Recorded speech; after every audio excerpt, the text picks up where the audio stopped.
Bus குறுக்க வர்றது சாவு கிராக்கி. காலையில வீட்டுல சொல்லிட்டு வந்துட்டியா? ஓரமா போல. ஆரப்பாளையம் மதுரை மதுரை 1-1 பைபாஸ் மட்டும் ஏறு. பஸ் இடையில எங்கேயும் நிக்காது. மதுரை 1-1 மட்டும் ஏறு. அப்புறம் வாடிப்பட்டி இறங்கணும், செம்பட்டி இறங்கணும்னு சொல்லாதே.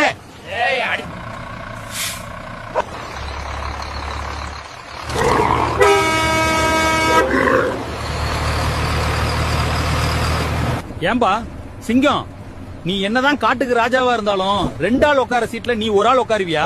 கொஞ்சம் தள்ளி உட்காருப்பா. இந்த ஒட்டகத்தை பாருங்கப்பா, இவன் உடம்புக்குள்ளே 70 லிட்டர் வரைக்கும் தண்ணி சேமிச்சு வச்சுக்குவான். பாலைவனத்துல 3 மாசம் வரைக்கும் தண்ணி இல்லாம கூட உயிர் வாழ்வான். நம்மளால ஒரு நாள் கூட தண்ணி இல்லாம